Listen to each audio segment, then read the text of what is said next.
오늘 본문은 생명의 속전에 대한 말씀입니다. 이 속전이라는 말, 속하는 돈이라는 뜻인데요. 성경에서 속하다는 말은 크게 세 가지 정도 의미를 가집니다. 첫 번째는 종을, 노예 상태에 있는 사람을 그 값을 지불해서 노예 신분에서 벗어나게 하는 것. 그리고 두 번째는 빚진 자에게 그 빚을 갚아주어서 그 채무에서 벗어나게 하는 것. 그리고 세 번째는 죄를, 그 죄에 대한 값을 지불함으로 면하게 하는 것. 이 세 가지 정도의 의미를 가집니다. 이스라엘 자손은 애굽에서 종살이 했습니다. 하나님께서 모세를 보내주셔서 그 종살이하는 이스라엘 자손을 출애굽 시켜주셨습니다. 그 속하는 은혜, 하나님께서 구원의 은혜를 베푸신 것이지요. 그 은혜에 대한 감사의 마음으로 생명의 속전을 드리는 것입니다. 오늘 한글 성경을 보면 하나님께서 모세에게 이스라엘 자손이 생명의 속전을 드리도록 말씀하셨습니다. 그렇지만 히브리 성경을 보면 이 말씀하신 것이 아니라 명령하셨습니다. 이스라엘 자손은 성막의 기구를 만드는 일을 준행하는 것처럼 이 생명의 속전을 내라는 명령을 마땅히 지켜야 했습니다. 생명의 속전에 대한 말씀을 보면 하나님은 인구조사를 전제로 속전에 대하여 말씀하십니다. 생명의 속전은 20세 이상 이스라엘 남자들이 내는 것이기 때문에 그 수를 파악하기 위해서는 인구조사가 필수적이었습니다. 민수기 1장에는 여호와께서 모세에게 인구조사를 명령하시는 내용이 나옵니다. 여호와께서 시내 광야 해막에서 모세에게 말씀하여 이르시되 너희는 이스라엘 자손의 모든 회중 곧 남자의 수를 그들의 종족과 조상의 가문에 따라 그 명수대로 계수할지니 이스라엘 중 20세 이상으로 싸움에 나갈 만한 모든 자를 너와 아론은 그 진영별로 계수하되 각 지파의 각 조상의 가문에 우두머리 한 사람씩을 너희와 함께하게 하라. 민수기 본문은 군대를 조직하기 위해 인구조사를 한 것으로 증거하지만 그 군대 조직 이외에 바로 이 성전세가 아니라 생명의 속전, 이것을 낼 사람의 수를 파악하기 위한 목적도 또한 있었습니다. 그리고 20세 이상의 여자가 계수되지 않은 것은 성차별이 아니라 당시 고대 근동의 관행에 따른 것입니다. 당시 고대 근동에서 인구의 수를 조사할 때에는 바로 남성, 장정의 수만 조사했습니다. 하나님은 생명의 속전에 대한 명령을 반드시 지키라는 의미로서 다음과 같은 말씀을 하십니다. 12절입니다. 네가 이스라엘 자손의 수요를 조사할 때에 조사받은 각 사람은 그들을 계수할 때에 자기의 생명의 속전을 여호와께 드릴지니 이는 그들을 계수할 때에 그들 중에 질병이 없게 하려 함이라. 이스라엘 자손은 출애굽의 구원의 은혜를 입었습니다. 그러므로 하나님의 은혜에 감사함으로 이 생명의 속전을 드리는 것 마땅한 일이었습니다. 이런 의미에서 하나님이 질병을 말씀하신 것은 그 이스라엘 자손에게 벌을 내린 그 목적이 아니라 마땅히 바쳐야 될 생명의 속전을 반드시 바치도록 촉구하기 위함입니다. 벌 자체의 목적이 있는 것이 아니라 마땅히 생명의 속전을 내게 바쳐라, 그걸 지금 강조하고 있는 것입니다. 생명의 속전은 20세 이상 남자가 성소의 세겔로 은 반세겔을 드리는 것입니다. 당시 백성들이 사용하는 일반 세겔의 무게가 있었고 성전에서 통용되는 성전 세겔의 무게가 있었습니다. 달랐습니다. 일반 세겔의 한 세겔의 무게는 11.4g인데 성소에서 쓰는 이 세겔의 무게가 얼마나 되는지는 성경에 나타나지 않습니다. 아마 성전에서 쓰는 이 세겔 단위는 조금 더 이 중하다는, 그래서 무게가 더 나갈 것이다, 이런 추측을 학자들이 하고 있을 뿐입니다. 근데 오늘 본문에 보면 성소의 세겔 무게를 가늠할 수 있는 단서가 주어지는데 한 세겔은 20게라라는 말씀입니다. 이 게라라는 말은 콩을 의미하는데요, 성소의 한 세겔의 무게가 콩 20개의 무게라는 것입니다. 그럼 반 세겔은 콩 10개의 무게가 되겠죠. 여러분이 대충 계산해 보시기 바랍니다. 그 정도 무게의 은을 드리라, 이렇게 명하고 계신 것입니다. 그런데 하나님은 생명의 속전으로 은 반세겔을 내는 것과 관련해서 특별한 말씀을 본문에서 덧붙이고 계십니다. 너희의 생명을 대속하기 위하여 여호와께 드릴 때에 부자라고 반세겔에서 더 내지 말고 가난한 자라고 덜 내지 말지며. 생명의 속죄는 부자도 반세겔, 가난한 사람도 반세겔, 그렇게 내야 됐습니다. 아니, 부자는 더 많이 내고 가난한 사람은 조금 탕감하고 그러면 좋지 않습니까? 하나님은 그렇게 명하시지 않았습니다. 다 동일하게 누구나 20세 이상의 남자들은 다 은 반세겔을 내라, 그렇게 명하셨습니다. 이것은 모든 생명이 하나님 앞에서 동등하게 가치 있다. 하나님은 부자는 생명이 중하고 가난한 자는 생명이 중하지 않고, 그게 아니라 모든 생명을 다 귀하게 보시기 때문에 그들이 구원받은, 즉 이스라엘 종살이에서 해방되는 그 감사함을 이렇게 똑같이 반세겔을 바침으로 표현하라, 하나님은 그렇게 명하셨습니다. 세상 사람은 신분에 따라서 사람들을 차등해서 대우하지요. 부자는 그래도 좀 공경하고 잘 대하지만 가난한 사람은 함부로 대하고 무시하고 그렇게 하지만 하나님은 그렇지 않습니다. 모든 사람을 인격적으로 동등하게 대우하십니다. 그리고 하나님은 모세에게 생명의 속전 사용처에 대해서도 말씀하십니다. 16절입니다. 너는 이스라엘 자손에게서 속전을 취하여 회막 봉사에 쓰라.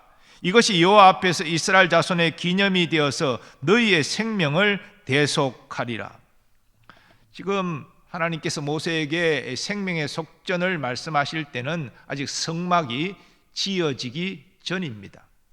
그러므로 이 생명의 속전을 회막 봉사를 위해서 쓰라, 이 말씀은 성막 기구를 만드는데 생명의 속전을 쓰라는 말씀입니다.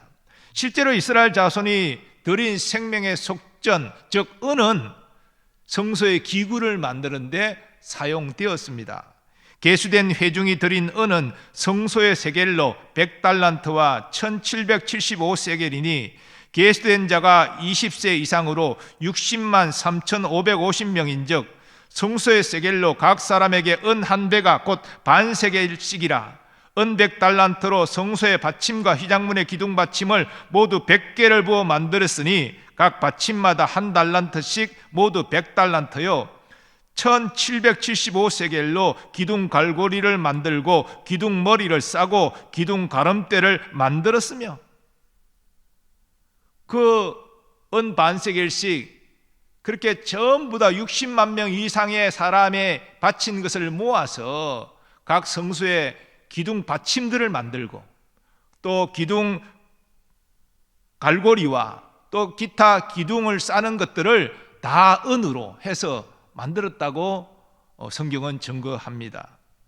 그리고 성막의 기구를 만드는 일에 생명의 속전이 쓰인 것이 여호와 앞에서 이스라엘 자손의 기념이 되어 저들의 생명을 대속하리라는 이 10절, 16절 하반절 말씀은 이스라엘 자손이 자신들이 드린 생명의 속전으로 만들어진 성소의 기구들을 보면서 자신들이 하나님께 속한 하나님의 거룩한 백성임을 확신했다는 의미입니다. 그리고 성막에서 제사를 드림으로 실제적으로 저들의 죄를 사함받을 수 있었습니다. 그러나 생명의 속전을 드리지 않는 자들은 하나님의 경고대로 질병이 임하게 될 것입니다. 그것은 불순종에 대한 하나님의 구원의 은혜를 외면한 것에 대한 하나님의 엄정한 심판입니다. 생명의 속전은 허물과 죄로 죽어 멸망할 수밖에 없는 우리를 위해서 자신의 생명을 대속물로 주신 예수 그리스도를 예표합니다. 그러므로 생명의 속전을 드리지 않는 것은 영적으로 보면 예수님의 구속의 은혜를 외면하는 것이 됩니다. 실로 누구든지 구원에 이르기 위해서는 온 세상 죄를 위하여 자신을 생명의 속전으로 드리신 예수 그리스도를 믿어야 됩니다. 그 예수를 믿지 아니하면 그는 그의 죄값으로 멸망할 수밖에 없습니다. 예수님의 십자가 죽음은 우리의 죄값을 담당한 대속의 죽음이었습니다. 그리고 예수님이 십자가에 죽으신 것은 죄인인 우리를 향한 하나님의 사랑이었습니다. 사도 바울은 이와 관련하여서 우리에게 이렇게 증거합니다. 우리가 아직 연약할 때에 기약대로 그리스도께서 경건하지 않은 자를 위하여 죽으셨도다.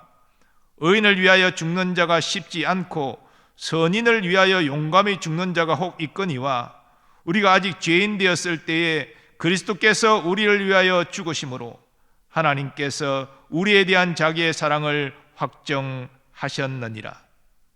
베드로 사도도 같은 취지의 말씀을 증거합니다. 너희가 알거니와 너희 조상이 물려준 헛된 행실에서 대속함을 받은 것은 은이나 금같이 없어질 것이로 된 것이 아니요 오직 흠없고 점없는 어린 양 같은 그리스도의 보배로운 피로 된 것이니라. 아멘. 십자가의 보혈의 능력은 모든 사람에게 동일하게 유효합니다. 어떤 죄를 지었든지 그의 죄를 회개하면, 예수님을 믿으면 죄 용서받고 구원에 이르게 됩니다. 그것은 차별이 없습니다. 이것이 복음의 능력입니다.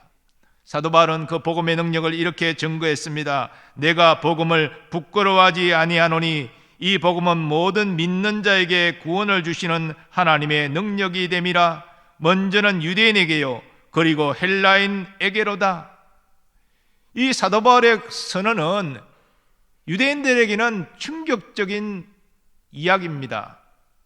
유대인들은 선민의식에 젖어 있어서 하나님의 구원, 메시아 그리스도가 오신다면 유대인들의 구원을 위한 것이지 이방인의 구원을 위한 것이라고 생각하지 못했습니다. 심지어 사도들도 예수님 부활 성천 이후에 오순절 성령 받고 복음 전할 때도 이방인은 구원의 대상이 아니라고 생각했습니다. 그래서 베드로 사도가 고넬료의 초청을 받고서도 처음에 이방인 집에 안 가려고 했지 않습니까? 성령께서 환상을 보여주시고 인도하셨기 때문에 순종하여 갔던 것이지요. 그리고 베드로가 그렇게 고넬료 집에 방문한 것을 사도들과 예루살렘 교회 그 신자들이 알아가지고 따지고 묻고 그렇게 하지 않았습니까? 그러나 복음의 능력은 유대인만을 위한 것이 아닙니다. 헬라인, 이방인을 위한 것이기도 합니다. 누구든지 예수 믿으면 구원에 이르게 되는 것입니다. 또 사도 바울은 율법과 복음을 비교하여 이렇게 증거합니다. 이제는 율법 외에 하나님의 한 의가 나타났으니 율법과 선지자들에게 증거를 받은 것이라. 곧 예수 그리스도를 믿음으로 말미암아 모든 믿는 자에게 미치는 하나님의 의니 차별이 없느니라. 복음은 유대인, 이방인 차별하지 않습니다. 그런데 율법은 차별합니다. 율법은 유대인에게만 해당되는 것이다. 이방인과는 상관이 없는 것이다. 차별하지요. 하지만 예수 그리스도의 복음은 만민을 위한 것입니다. 유대인만을 위한 것이 아닙니다. 그래서 오늘 우리가 예수 믿고 구원받아 예배드리고 있는 것이 아닙니까? 하나님께서 온 세상에 이 놀라운 복음을 주신 것은 하나님의 형상으로 창조된 사람을 사랑하셨기 때문입니다. 하나님은 부자와 가난한 자를 동일하게 소중히 여기십니다. 그 겉모습을 보시는 것이 아니라 그 속에 하나님의 형상을 보시기 때문에 다 그 존재 자체로 귀하게 보십니다. 그런데 하나님의 형상으로 하나님 보시기에 아름다웠던 그 인간이 타락하여서 하나님을 외면합니다. 하나님을 섬기지 않습니다. 하나님께서 얼마나 마음 아프셨겠습니까? 그러나 하나님은 죄인의 구원을 계획하시고 일하셨습니다. 그리고 하나님의 때 독생자를 이 땅에 보내셨습니다. 하나님의 때가 되어 십자가에서 세상죄를 지고 그 죄값을 대속하게 하심으로 구원의 문을 활짝 여셨습니다. 그러므로 이제 누구든지 회개하고 예수 믿으면 죄사함 받고 구원에 이르게 됩니다. 십자가의 보혈이 그의 죄를 씻기고 그를 의롭게 하나님 앞에 서게 하는 것입니다. 이것이 구원의 은혜입니다. 하나님의 사랑입니다. 구원의 은혜를 알고 하나님의 사랑을 아는 사람은 하나님께 감사하면서 그 구원받은 감격에 하나님을 향하여 최소한의 의무를 감당해야 됩니다. 그것이 마땅하지 않겠습니까? 이는 출애굽의 구원 은혜를 경험한 이스라엘 자손이 하나님께 은반세겔의 생명의 속전을 바치는 것과 같습니다. 하나님은 누구도 예외 없이 20세 이상 된 남자들은 다 반세겔씩 다 바치라. 부자라고 더 바칠 생각하지 말고 가난한 자라고 덜 낼 생각하지 말고 이것은 생명을 위한 속전이기 때문에 그 구원받은 것에 대해 감사하면서 동일하게 반세겔을 바치라. 그것이 최소한의 의무다. 하나님은 그렇게 말씀하셨습니다. 그렇게 보면은 이 은반세겔은 가난한 자도 드릴 수 있는 정도의 금액임이 분명합니다. 가난한 자가 도저히 드릴 수 없는, 바칠 수 없는 금액이라면 이거는 최소한의 의무가 아니잖아요. 그러니까 가난한 자도 이 정도는 드릴 수 있다. 그렇게 해서 은반세겔을 하나님이 요구하신 것입니다. 우리도 하나님의 구원의 은혜를 받았습니다. 그 하나님의 사랑을 압니다. 감사합니다. 감사합니다 말하고 끝낼 것입니까? 우리가 구원의 은혜를 알고 감사한다면 우리 신자가 하나님께 최소한 해야 될 의무가 있다는 것입니다. 하나님은 은혜로 구원받은 우리에게 무엇을 원하십니까? 여러분, 거창한 것 같지만 간단한 것입니다. 그 간단한 것이지만 그 하나님의 뜻대로 행하기는 또 쉽지 않습니다. 첫째, 하나님은 하나님의 백성에게 예배를 원하십니다. 은혜로 구원받은 하나님의 백성이 마땅히 자신을 구원하신 하나님께 예배하는 것 당연하지 않겠습니까? 예배는 구원의 은혜에 감사해서 하나님께 찬양과 경배를 드리는 것입니다. 이스라엘 자손이 생명의 속전을 하나님께 드리는 것도 일종의 경배요 예배입니다. 일찍이 하나님은 이사야를 통해서 이스라엘 자손에게 말씀하셨습니다. 이 백성은 내가 나를 위하여 지었나니 나를 찬송하게 하려 함이니라. 여기 하나님을 찬송하는 것이 곧 하나님께 예배하는 것입니다. 시편 기자도 예배의 중요성을 이렇게 노래한 바 있습니다.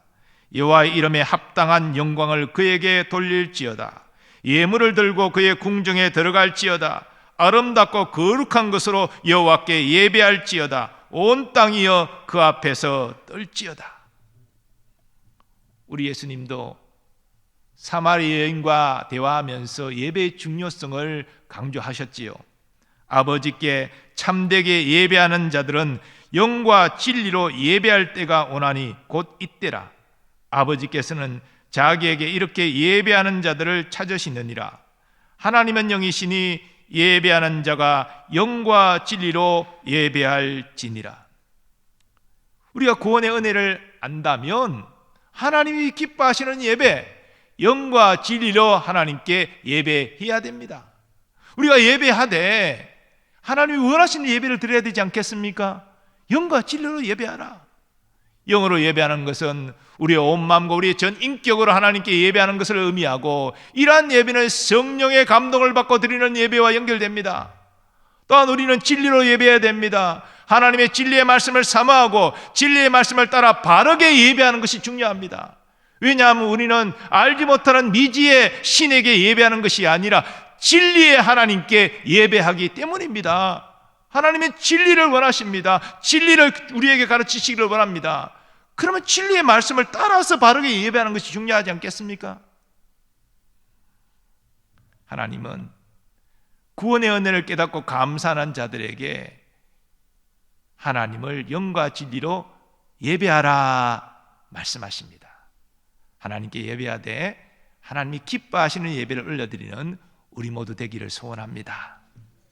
두 번째로, 하나님은 하나님의 백성에게 봉헌을 원하십니다.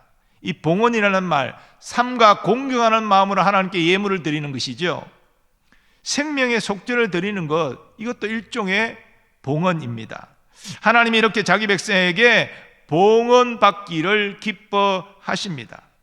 성막의 모든 것은 이스라엘 자손의 자원하는 봉헌 예물을 통해서 만들어졌습니다. 하나님 봉헌 예물을 드리도록 하시고, 그리고 그 봉헌 예물을 가지고 성막의 모든 기구들을 만들게 하셨습니다. 왜 하나님께서 봉헌을 중히 여기실까요?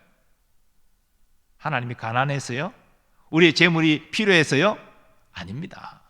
아니, 온 세상을 창조하신 하나님이 이 세상의 모든 것이 하나님의 것인데, 아니 우리에게 무슨 재물을 요구하시겠습니까? 그런데도 하나님께서 봉헌을 중시 여기시는 것은 예수님의 다음 말씀을 통해서 확인됩니다. 내 보물 있는 그곳에는 내 마음도 있느니라. 한 사람이 두 주인을 섬기지 못할 것이니 혹 이를 미워하고 저를 사랑하거나 혹 이를 중히 여기고 저를 경히 여김이라. 너희가 하나님과 재물을 겸하여 섬기지 못하느니라. 예수님 당시도 사람들은 이 재물의 우선순위가 가 있었습니다.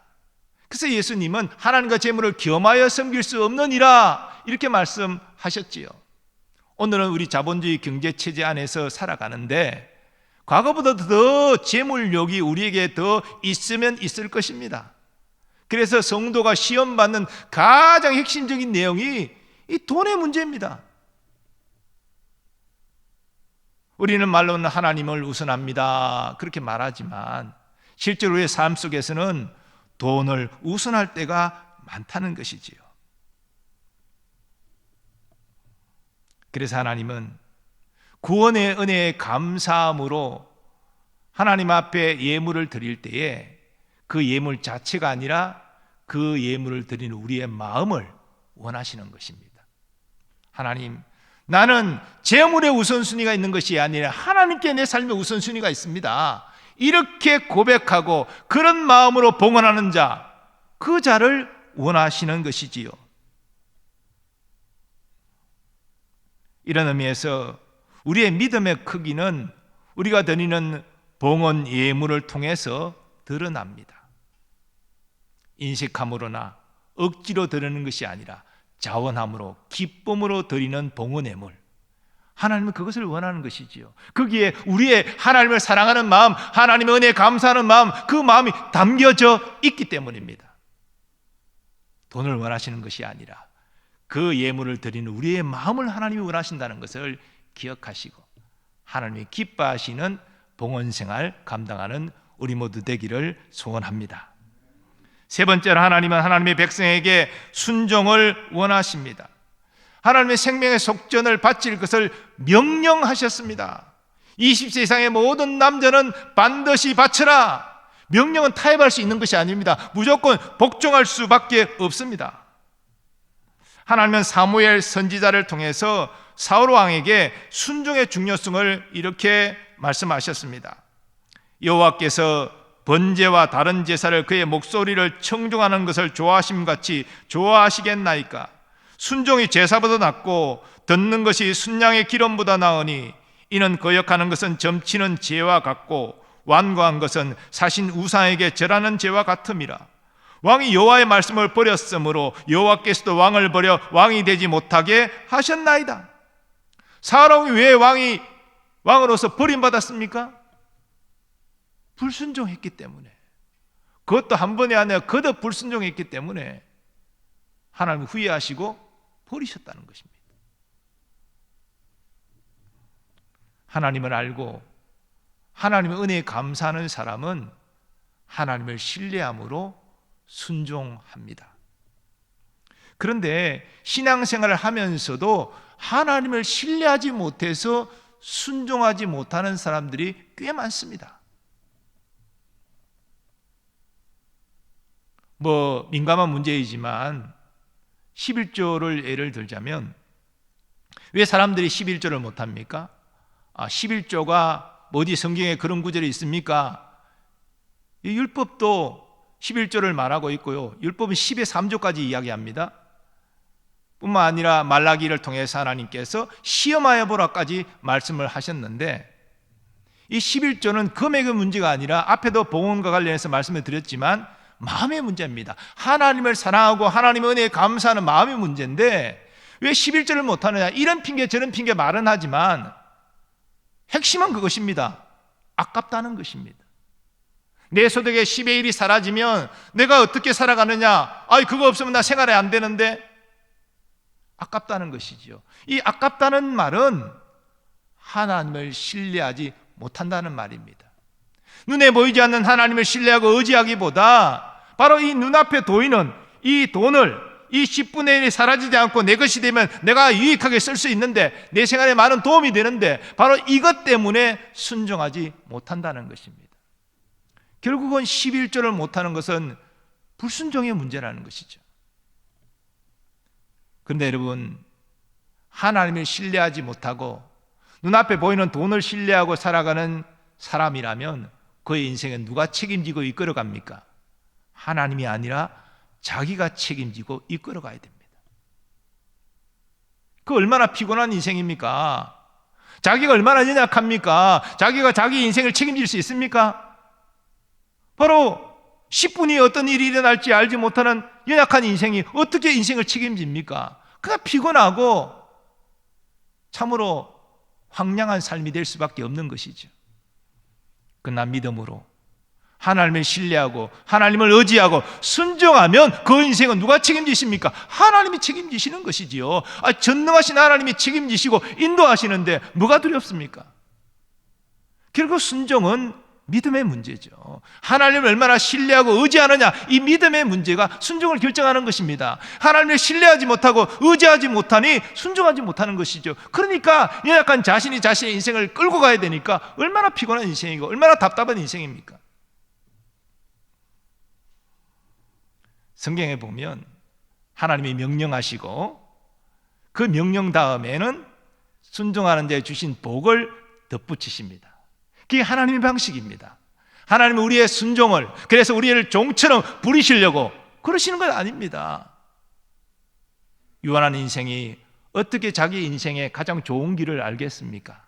모르기 때문에 성경을 통하여 우리에게 그 좋은 길을 가르쳐 주신 것입니다. 그 길로 행하라고 명하시는 것입니다. 그리고 순종하는 자에게 복을 약속하시는 것이지요. 왜냐하면 그 길이 가장 하나님이 기뻐하시는 길이고 가장 바른 길이기 때문에, 비록 육신적인 어려움, 세상의 어려움, 환난 풍파 당하지만 순종하는 자에게 하나님이 함께 하시고 복 주시는 것이죠. 그게 믿음의 사람들이 걸어갔던 길이고 우리 예수님 걸어가시는 길 아닙니까? 결국은 마지막 형통의 길로, 하나님의 영광을 나타내는 길로 결론 맺지 않았습니까? 하나님은 그렇게 우리가 하나님을 신뢰함으로 의지하고 순종하기를 원하십니다. 그리고 순종한 우리에게 한량없는 복을 부어주시기를 기뻐하십니다. 사랑하는 여러분, 하나님께서 명하신 이 생명의 속전은 하나님의 구원의 은혜를 아는 자가 감사함으로 드리는 것입니다. 즉 감사의 표현입니다. 그리고 또 앞으로도 하나님께서 출애굽의 구원같이 우리를 구원하여 주옵소서 하나님을 신뢰하고 의지하는 믿음의 표현입니다. 그리고 생명의 속전으로 세워진 성막은 이스라엘 자손에게 계속 하나님의 은혜를 생각나게 했습니다. 그러면 하나님의 은혜에 감사하여 믿음으로 순종하는 자는 하나님의 복을 받게 되는 것입니다. 그런데 여러분, 이 생명의 속전은 바로 우리를 위하여 희생하고 순종하신 예수 그리스도를 예표합니다. 우리는 예수님의 십자가 대속의 은혜로 구원받고 하나님의 자녀가 되었습니다. 그리고 이 자리에 하나님께 예배하고 있습니다. 그러므로 여러분, 하나님의 은혜로 구원받은 우리는 최소한의 하나님께 감당해야 될 의무가 있습니다. 오늘 저는 세 가지로 말씀드렸습니다. 영과 진리를 하나님께 예배하십시오. 여러분의 마음을 담아서 자원함으로 기쁨으로 봉헌하십시오. 그리고 믿음으로 하나님 바라보시고 의지하시고 순종하십시오. 하나님은 그러한 여러분과 함께 하시고 인도하시고 복되게 하실 것입니다. 그와 같은 은혜가 우리 모두에게 있기를 간절히 소원합니다. 하나님 아버지, 생명의 속전을 통해서 이 고난주간에 우리를 위하여 생명의 속전이 되신 예수 그리스도를 생각해 하시니 감사합니다. 하나님, 예수 그리스도의 대속의 은총으로 말미암아 우리가 제사함 받고 하나님의 자녀가 되었는데, 이제 하나님 구속받은 자로서 하나님이 원하시는 최선의 의무를 감당하는 우리가 되기를 원합니다. 하나님, 우리가 영과 진리를 하나님께 예배하게 하시고, 또 하나님 우리가 온 마음을 담아 하나님께 봉헌의 예물을 올리게 하시고 믿음으로 순종케 하여 주옵소서. 그래야 이 땅에서 하나님께 영광 돌리고 하나님과 함께 하심과 하나님의 인도하심과 하나님의 복주심을 경험하는 복된 인생 다 되게 하여 주옵소서. 예수님의 존귀하신 이름으로 기원하옵나이다. 아멘.